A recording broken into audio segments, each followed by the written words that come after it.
ప్రవచనాలు వింటుంటే విపరీతమైన జనం అండి. ఆయనలో ఉన్న శక్తి ఏంటంటారు సార్? నేను వెళ్ళానుగా. వెళ్ళారు. మొన్న కాశీలో అంటే ఆయన అందరికీ లెక్చర్ ఇస్తే నేను ఆయనకే లెక్చర్ ఇచ్చాను. ఇచ్చారా? టైటిల్ ఏం పెట్టాను తెలుసా?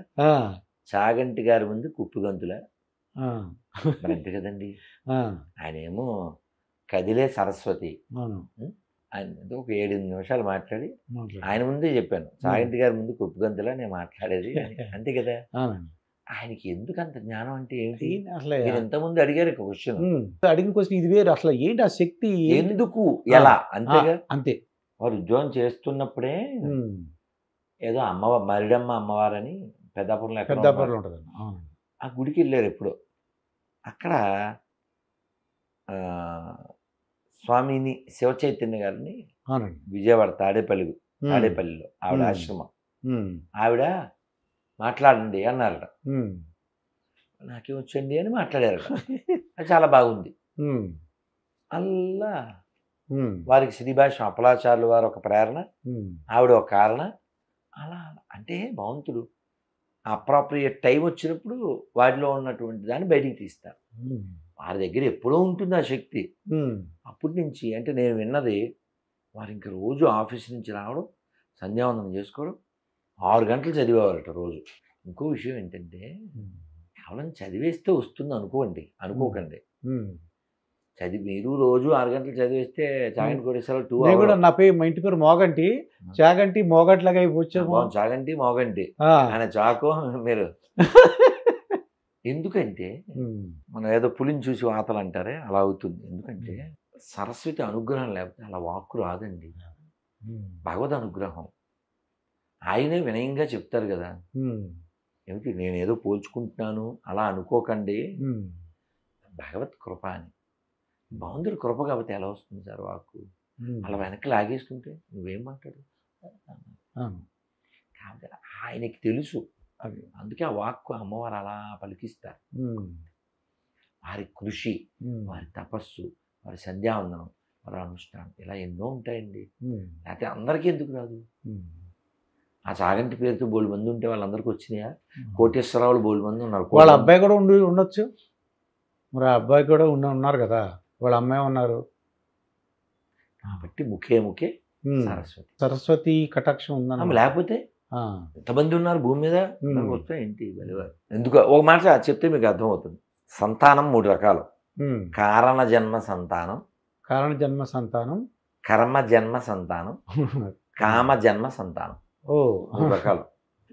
కారణ జన్మ సంతానం అంటే మహానుభావులు, ఒక రమణులు, ఒక శంకర్లు, ఒక రామకృష్ణ పరమహంస, ఓ ప్రభుపాదులు వారు, ఇలా ఎందరో మహానుభావులు. వాళ్ళు కారణజన్మ సంతానం. కర్మజన్మ సంతానం వాళ్ళు పుడతారు, ఏదో ఒక అవయవ లోపం ఉంటుంది, మంచం మీద ఉంటారు, తల్లిదండ్రులు వాళ్ళకి సేవ చేస్తూనే ఉన్నారు. అది కర్మజన్మ సంతానం. ఇంకా బ్యాలెన్సు కామజన్మ సంతానం. తల్లిదండ్రులు కోరిక వలన పుడతారు. ఇందులో టాప్ మోస్ట్ ఏది? కారణ జన్ములు.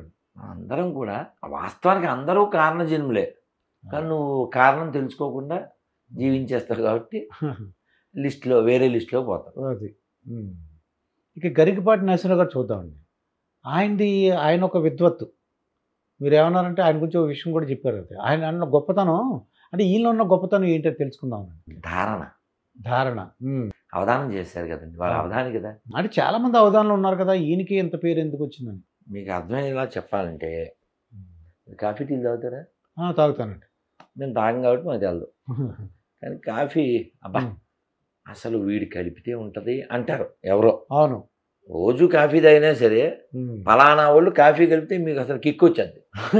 మిగిలిన ఏదో తాగాలని తాగుతారు. అవును కదా. అంతే అంతే. ఆ ఫలానా ఎవరో ఉంటారా, వాడికి ఆ పాలు ఎలా కలపాలో వాడు తెలుస్తుంది. అదేదో వీడియో చూశానండి. ఆ గిన్నె పట్టుకున్నాడు, ఇసుకలో పెట్టాడు. ఇసుకలో కొండ లాంటిది ఒకటి ఉంది, మట్టిది. అవన్నీ ఇసుకలో వేపాడు సార్. దాన్ని వేడి చేశాడు ఇసుకలో. వేడి ఇసుకలో ఆ చిన్న చిన్న కొండలు ఉన్నాయి, దాన్ని వేడి చేసి అవి వేడి ఎక్కిపోయినాయి. దాన్ని పటకారత పట్టుకుని దాంట్లో పాలు కాఫీ పొడి వేసాడు. అది బుసబుసా అలా పొంగిపోయింది సార్. దాన్ని మళ్ళీ ఓ దాంట్లో పోసాడు, వేడిగా ఇచ్చాడు. అంటే వేడి దానికి ఎక్కడి నుంచి వచ్చిందంటే కొండ వేడెక్కింది ఇసుకలో పడి. ఆ వేడి కుండలో పాలు పందార ఇది వేసాడు, వేస్తే కాఫీ తయారైంది. ఇంకో రకం ఏదో చూశాను, ఇలా తిప్పి అది పొంగడం మళ్ళీ వేడి, ఓ రకరకాలు. అంటే దానికి టేస్ట్ రావడం కోసం రకరకాల విన్యాసాలు, రకరకాల పద్ధతులు. కాఫీకి ఎంత సినిమా ఉంటే వ్యక్తిలో ఉండదు ఏంటండి? వ్యక్తిలో ఉండదా? అన్ని కాఫీలే. మీరు పలానా కాఫీ ఎందుకన్నారు?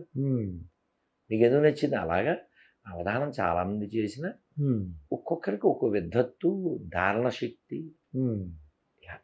వాళ్ళ కఠోర శ్రమ కూడా ఉండవచ్చు మరి. లేదా వాళ్ళ అమ్మగారికి మాట ఇచ్చారట, 1000 పద్యాలు చాలా తక్కువ టైంలో నేర్చేసుకుని చెప్పేశారట. 1000, 5, 10 కదా, ఆయనే చెప్పారు. 1000 పద్యాలు. ఇప్పుడు మనం అనుకోండి 1, 2 చెప్పి, నేనైతే 1, 4 చెప్పి సరిపోయి వాళ్ళకి సరిపెట్టుకోమ్మా అని చెప్తాం. ఇంక 1000 అయ్యే లోపల మనం సమాధి అయిపోతాం కదా సార్. అవును. కానీ చాలా తక్కువ టైంలో చేశాను. అలా ఏమండి శ్రమ, ఏమంటే ఇంగ్లీష్లో మాట ఏంటి? No pain no gain. No pain no gain. అంతే. స్వామి, ఇప్పుడు పద్మవిభూషణ్, పద్మభూషణ్, పద్మశ్రీ అనే అవార్డ్స్ ఉన్నాయండి. అవి అంటే గరికపాటి నరసింహరావు గారికి వచ్చింది పద్మశ్రీ వచ్చింది. చాగంటి కోటేశ్వరరావు గారి యొక్క అభిమానులందరూ కూడా బాధపడుతున్నారండి. అంటే ఏం లేదే, అంటే ఆయనకి ఇచ్చినందుకు కాదండి, ఈయన కూడా వస్తే బాగుంటుంది కదా. మన చిరంజీవి గారికి ఇచ్చారు పద్మ విభూషణ్ అని, అలాగే వెంకయ్య నాయుడు గారికి వీళ్ళందరూ ఇచ్చారు. అయ్యో, మా చాగంటి కోటేశ్వరరావు గారికి ఇస్తే బాగుంటుంది అనిపించింది అండి వాళ్ళకి. హరికథలు మీకు సచ్చిదానంద శాస్త్రి గారు కూడా ఇచ్చారు. కలిసాంగా గుంటూరు. ఓ 10,000 దక్షిణ కూడా ఇచ్చి దండం పెట్టుకున్నాం ఆ సందర్భంలోనే. ఓకే. ఇవి చాలా చిన్నవి. పద్మశ్రీ, పద్మవిభూషణ్, పద్మభూషణం. నేను ఆ పురస్కారం గొప్పదే కాదని చెప్పను, వారు కోరుకోవట్లేదు. అదే జ్ఞానం ఉన్న వాళ్ళు అంటూ ఏం కోరుకోరు. నేను పద్మవిభూషణ్ వస్తే మొన్న ఆ చందానగర్లో వాళ్ళ ఇంటికి వెళ్ళినప్పుడు వాళ్ళ అమ్మగారు అక్కడ ఉన్నారు, పెద్ద ఆవిడ. నాకు గుర్తొచ్చి చెప్పాను, మెగాస్టార్ చిరంజీవి గారు అదృష్టవంతుడు. ఎందుకు? పద్మవిభూషణ్ వచ్చినందుకో లేకపోతే పద్మశ్రీ వచ్చినందుకో కాదు, ఆయన తాత వయస్సు 60+ కదా. అవును. ఇంకా వాళ్ళ అమ్మగారు ఉన్నారు. అవును. అందుకు ఆయన అదృష్టవంతుడండి. ఈవెంట్స్ ఏదో హిందీ సినిమాలో నా దగ్గర అది ఉంది ఇది ఉందని వాడు ఏదో చెప్తే మేరే పాస్ మా, అలాగా చిరంజీవి గారు అదృష్టవంతుడు. ఎందుకంటే ఇంకా వాళ్ళ అమ్మగారు ఉన్నారు, ఈయన దోశలో వేసి పెడతాడు. కరెక్ట్ అండి. అంత అదృష్టం ఇంకేంటి? చెప్పు, నువ్వు ఏమిస్తే వస్తుంది చెప్పు. ఆనందం, అమ్మను చూసినంత ఆనందం ఏది రాదు. ఏమిటండి, మీకు జోక్ చెప్తాను. మా గురువు గారు చెప్పారు. ఓకే, బాగుంటది. ఎప్పుడో 10 ఏళ్ల క్రితం చెప్పారు. తల్లి వెళ్ళి కొడుకుని నిద్రలేపుతుందంట. లేనన్నా చాలా లేట్ అయిందని. మీకు వెంటనే పిక్చర్ వస్తుంది, ఇది పూర్తయ్యాక గొల్లు అంటారు చూడండి. మేము అలాగే గొల్లు అన్నాం, పిల్లం కదా అప్పుడు. లేనన్నా చాలా లేట్ అయింది, పొద్దెక్కిపోతుంది అంటే, okay tell me 2 reasons why I have to get up అన్నాడంట. Why means because you are the principal of that school and today is a last day, you are retirement day, that's why you have to get up. గొల్లు అన్నాం మనం. మా గురుగారు అలా ఇంగ్లీష్లో చెప్పారు. మనం ఏమనుకుంటున్నాం సార్, ఫస్ట్ విన్నప్పుడు చిన్నపిల్లలు ఉన్న వాళ్ళ అమ్మ నిద్ర లేపుతుంది అనుకుంటాం. స్కూల్కి వెళ్ళమని అంటుందేమో, నిద్ర లేవాలన్నా స్కూల్కి వెళ్ళాలన్నా అంత కదా. మనం ఏమనుకున్నాం, పిల్లడు అనుకున్నాం. అది కానీ ఈయన ప్రిన్సిపల్ లాస్ట్ డే మళ్ళీ రిటైర్మెంట్. నాకు tell me mom why have to go wake up అని అంటే, because you are principal of that school and you are retirement today, that's why you have to get up.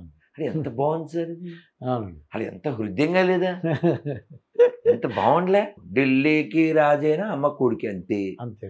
అలా అది sir, అది అదృష్టం sir. అది ఆ తల్లి ఉండటం అనేది ఆనందం. నువ్వు ఏమిస్తే వస్తుంది చెప్పు. అది అందుకని ఈ అవార్డుల కంటే గొప్పవి సార్ అవి.